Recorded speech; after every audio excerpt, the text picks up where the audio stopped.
नमस्ते, मी अश्विनी सई समय sister channel मध्ये आपल्या सर्वांचं खूप खूप स्वागत आहे। तर कालच आई आले ना संध्याकाळी, तर इकडं हातीतला आलेलो सकाळ सकाळी। तर आता सकाळचे वाजले 10, तर आता निघाले सांगोला।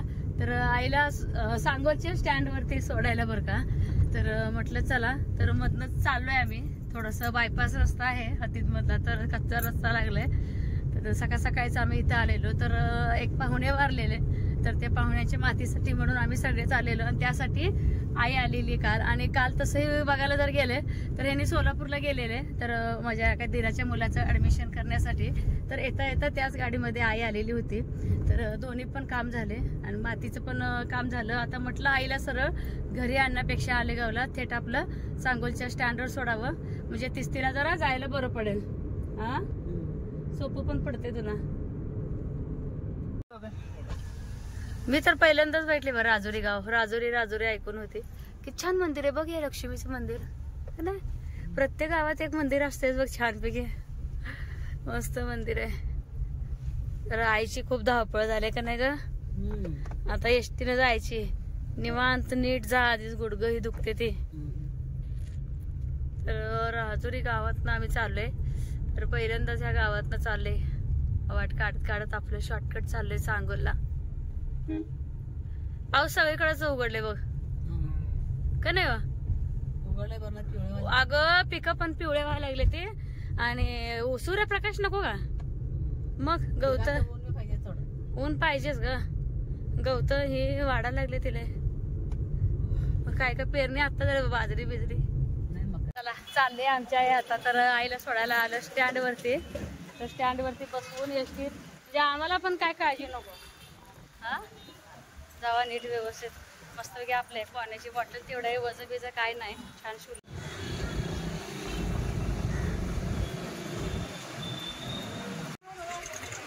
सोलापूर कोल्हापूर जात आहे, पंढरपूर मार्गे, पंढरपूर मार्गे हो। काय होते पंढरपूर मार्गे, हाय की जागा बघूया, थांब कोण बसलंय का नाही, चल बघू।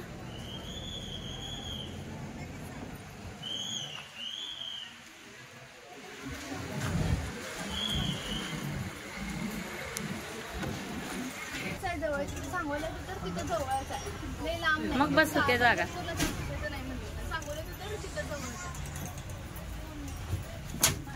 चौक कोण म्हणाव, चौक सांगोला चौक पंढरपुराचा असं कोण म्हणाव। थंड आहे ना, मी जरा पेते की मग देते तुला। हा हा, जाऊ दे का, मी गेल्यावर फोन करा। हा चल, हा। संध्याकाळचे वाजले बरोबर 7, तर सकाळी ब्लॉगला सुरुवात केलेली ती थेट मी आत्ताच करते। वाईट खूप वाटलं जिथून मी आले तिथून, जी माझ्या हातीची दीदी आहे ना, तिचे चुलत सासरे वारलेत। तर आम्ही तिकडच गेलतो मातीला, तिथलं बघितलेलं वातावरण वगैरे ना असं खूप म्हणजे खूप वाईट वाटलं। आणि दुसरी गोष्ट म्हणजे खूप लहान वयात त्यांचं निधन झालं त्या काकांचं, एक प्रकारचं आकस्मिकच म्हटलं तर चालेल। अचानक आजारी पडले माणूस, तर गेले ते काका। तर त्यांच्या पाठीमागाशी 3 मुली होते, आणि तुम्हाला सांगू का, एकही मुलींचं लग्न वगैरे काही झालं नाही। तर जी शेवटची मुलगी आहे ती आता ना 7वीला गेले, म्हणजे छोटे छोटेच मुली आहेत त्यांच्या, म्हणजे वाईटच वाटते ना। तर म्हटलं चला, तर घरी आल्यानंतर ना आंघोळ्या वगैरे करून घेतली, परत जे काही आमचे कपडे वगैरे असतात ना ते सगळे धुवून घेतले। आणि जे मूग होतं, तर कालच्यापासून ऊन नव्हतं ना जास्त, तर मी आणि आईनी असं मिळून ना मूग वाळत घातलं। मूग जरी विकायचं जरी म्हटलं तर जे व्यापारी असतात ना ते बघतात ओला आहे का काय आहे, त्याशिवाय ते घेत नाहीत। तर भरपूर असं ऊन होतं, ते मुगाच्या मागे लागलो। तर खरंच आईची साथ मला भरपूर अशी आहे। तर दोघींनी मिळून उन्हाला लावलं, दिवसभर थोडं थोडं राखत बसलो, आणि सकाळी भरपूर लवकर उठलेले मी मातीला जायचंय म्हणून। आणि आई पण होती ना, तर घरातलं निम्म थोडंफार आवरून गेलेली, म्हणजे आईला जास्तीचं मागं काही टेन्शन नको।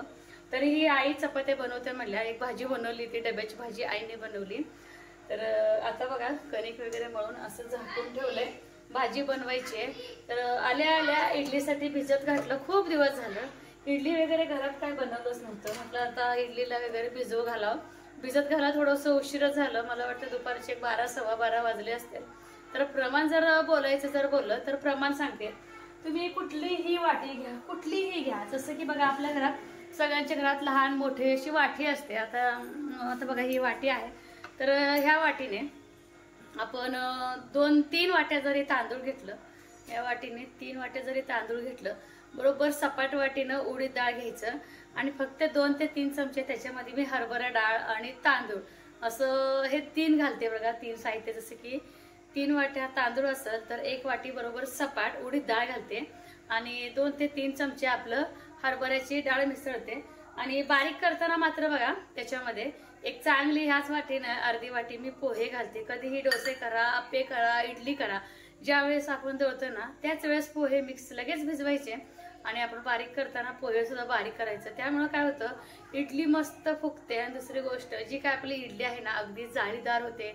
आणि ह्याच प्रमाणात मी नेहमी करते बरं का. इडली अजिबात चिकट वगैरे काही होत नाही, एवढंच लक्षात ठेवायचं. किती पण असू दे आपलं तांदूळ, दुप्पट तांदूळ असेल तर त्यातलं 1 पट तरी त्याच्यापेक्षा थोडं कमी उडीद डाळ वापरायचं.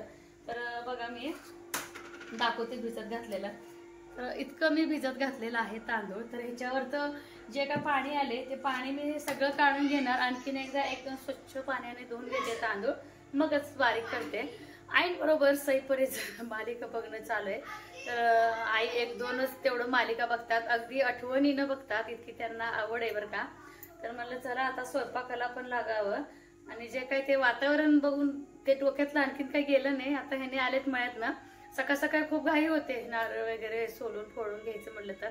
त्यांना म्हटलं चला आपण नारळ फोडून घेऊ. संध्याकाळी थोडं नियोजन केलं की जर सकाळी पटकन सगळे काम आवरते. काय ह्याच्यात निघी नाही काय कुराडा बाहेर ठेवले, पावसानं भिजून खराब होते. होय हो, हे नारळ कुठला माहितीये का? आपलं शेवटचं झाड आहे ना त्याचं नारळ आहे.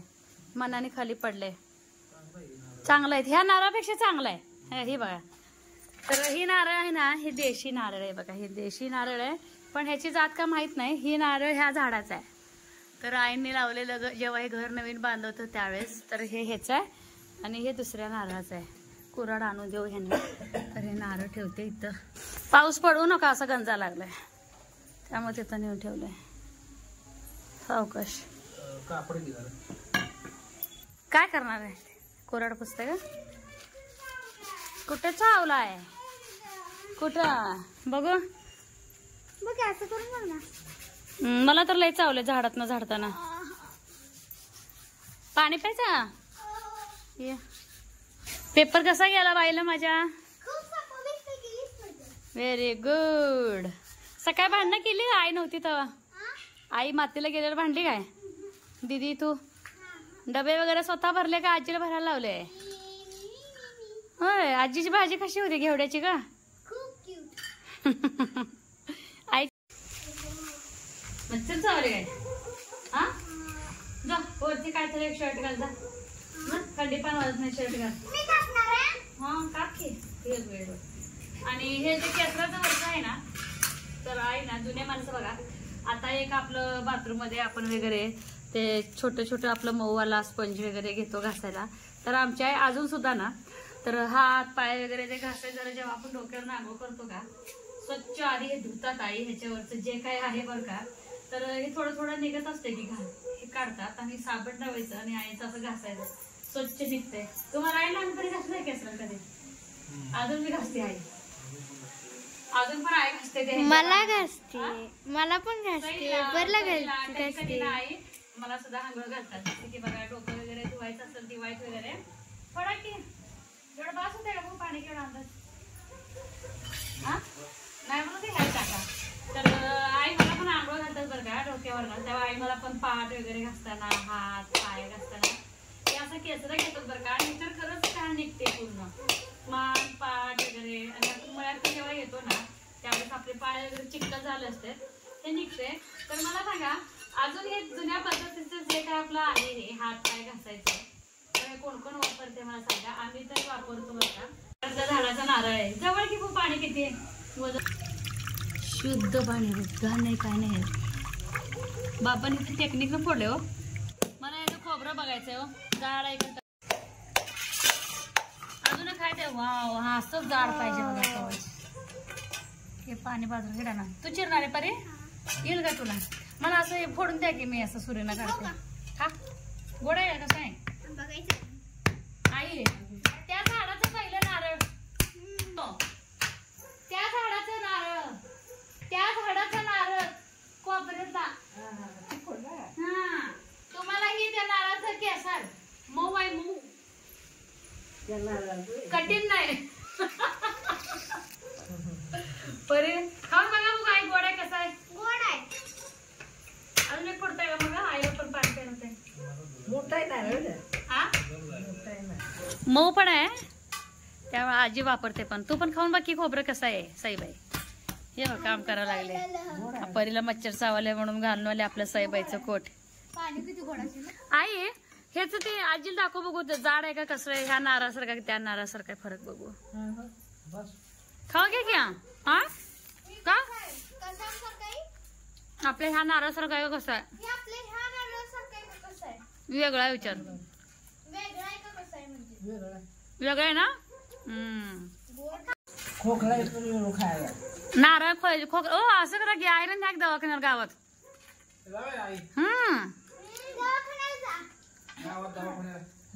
हा नको जाऊ नये आई. डॉक्टर जाईल परत. डॉक्टर जाईल. हा दूध आणताय पहिलं.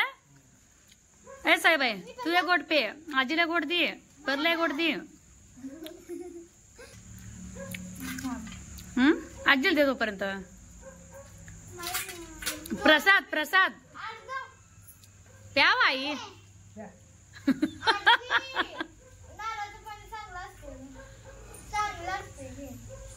अर्धी सलांची बाटली असं मिळून एक तीळ 7 जणांनी खाल्लंय. आता काय करा आई म्हणले असत. ए सोनू आई म्हणले असत पिल नसते का विचार.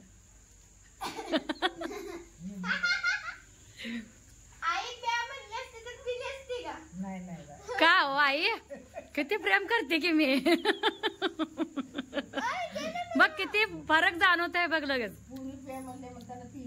होय नारळाच आहे का. नाही नाही विकत आणलो का आम्ही 15 रुपयाला. 15 रुपयाला. आता 15 रुपयाला झाड येत नाही. 1500 नाही 150 रुपयाला. आता 150 आहे का नाही. 700 रुपये आता. चांगलं नारळ एक म्हणजे 6 महिन्यात लागायसारखं नारळ आहे ना आई. पहिले लावायला पाणी नव्हतं त्यामुळे 15 रुपयाचं ते आणि 10 रुपयाचं ते. काय लाव काय गुलमोहर गुलमोहर विकत आणून लावलंय काय. अजून काय नाही 10 रुपये जाणून. तू आजी पाणी नव्हतं तेव्हाचे 10 रुपये. आताचे किती रुपये. पैसे कुठलं काय पैसे तेव्हा लय महाग वाटला असेल नाही. किंमतच नाही पैशाला किंमत नाही. पैसा असेल तरच माणसं जमा होते. पैशाला नाही माणसाला काय किंमत. जी बिबा आपण लावतोय ती बिबा काय काळा बिबा उतायचा खात होताय. बिब्याच्या पुढं बिब्या असायच्या बिब्या. मग ती भाजायची पूर्णावाने खायचं. लय खाल्ले का मी आमच्या आजकाल. म्हणून तुम्ही घट्ट आहे. आमचं सगळं दुखतंय. आईचं काय दुखत नाही सगळं दुखतंय. लय खायचं आणि वाळवून माळा करून द्यायची आमच्या आत्या. कशाचं बिब्याचं बिब्याचं काय करायचं माळाचं. ती भाजून द्यायची ग माळ करून. म्हणजे असं सुट्ट द्यायचं वाटतं माळ करून द्यायची. गळ्यात घालून खात होता का असंच खात होता. वळायला चांगलं. बिबा कुठला बिबा. सुई घालून आजी गरम करून लावते टाचाला ती. व्याक म्हणाल्या व्याक. तुला बघितलंय का बिबा माहित आहे की काळा बिबा. अगं ही बिबा आहे का नाही ह्याच्या पुढं बिब्या. ती काजू लागते बघा. काजूला पुढं कोंब असतोय तसं काय असं एवढं असायचं. ती भाजायचं आणि ती पूर्णवाने खायला लागायचं. गोड गोड जरा गोड. आता झाड आहे ती आई. आता झाड आहे ती सुखाचारला. सोनू आपल्याला सुखाचारला जायचं आपण डोंगरावर आहे ती काय. डोंगर मग आम्ही हुडकणार. आई आपण आत्यांकडे जाताना आई आत्यांकडे जाताना ती साबणाचं झाड आहे ना. साबणाचं झाड आई त्या ह्याच म्हणतीये. कोळगीला जाताना आम्ही चाललो होतो ना गेल्या वर्षी नाही शुकाचार्यालाच. सुकाचारला बी ह्यांनी म्हटलं ह्याच्यापासून साबण तयार होतंय. साबण तयार नाही. हा हिंगण जिटका. आजी त्याच्यानं घासायची. त्याच्यानं घासत काय साबण हा फेस म्हणजे कपडे धुवायला बरं पडत. पहिले साबण नसायचं मग त्याच्यानं त्याला फेस निघायचा. डाग येत नव्हते का डाग नाही फेस व्हायचा. ह्यांना लय सवय हो जुन्या बाबा हे कशाचं झाड आहे ते कशा. त्यांचं बाबा बी गाडी थांबून सांगते. आजी तू आम्हाला जुना काढले सांगते मग आम्ही विचारतोय दिसल्यावर नाक फुगू. घरात ऐकत नाही आजी आजोबा असलेलं बाबा. कोण म्हटलं की मीच म्हटलं रात्र झाले की ह्यांचे जेवण झाले की हातरून आला किती बी तेल लागू दे. ही एकीकडनं वाटी घेऊन बसते ती एकीकडनं वाटी घेऊन बसते. म्हणलं काय जेवण झाली की नाही पोरी म्हणलं आजीला वाटी तेल घेऊन चोळत बसते त्या. म्हणलं वाटीनं पाय चोळते त्या. तसंच त्यांचं तोंड चालू असते. म्हणलं मग विचारलं आजी सांगणारच की काय गोष्टी ह्यांच्या शाळेतल्या असते त्या आजी सांगितलेल्या. आजी त्या बिब्याची ही झाड कसलं असते. बिब्या आजी बिब्या झाड कसं असतंय म्हणते दिसायला. शोधायचं असतंय कसं. आजी दिसायला कसं असतंय कशा म्हणे. दिसायला कसलं मी बघितलंय. आजी उद्या सोड हिला चोळा हिला. मी काय बघितलंय आमच्या आत्याने यायची बिबर आत्या द्यायची का आजी उतरडीत ठेवायच्या. आजी बघा. आजी मी पण आत्याला आणायला होती मग.